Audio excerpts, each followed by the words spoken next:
السلام علیکم ناظرین کرام، شروع کرتی ہوں اللہ تعالیٰ کے بابرکت نام سے جو بڑا مہربان اور نہایت رحم والا ہے۔ فرعون اکثر حضرت موسیٰ علیہ السلام کو سامنے بٹھا کر ان سے علم و حکمت کی باتیں سنتا۔ ایک روز حضرت موسیٰ دوپہر کے وقت شہر میں پھرتے تھے کہ ایک قبطی کو دیکھا جو فرعون کے باورچی خانے کا سردار تھا۔ وہ ایک بنی اسرائیل کے آدمی سامری سے لڑ رہا تھا۔ سامری نے حضرت موسیٰ علیہ السلام کو دیکھا تو فریاد کی کہ یہ میری لکڑیاں زبردستی لینا چاہتا ہے۔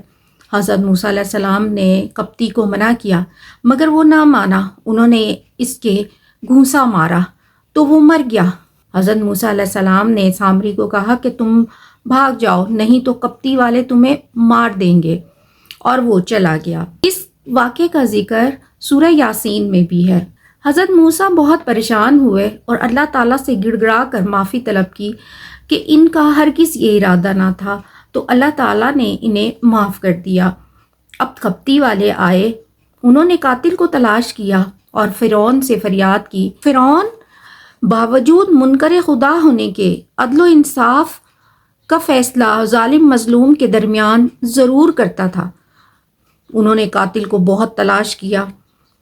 اگلے روز حضرت موسیٰ دوبارہ نکلے تو دیکھا کہ سامری پھر لڑتا ہے اور وہ کوئی دوسرا قبطی ہے جس سے وہ لڑ رہا تھا۔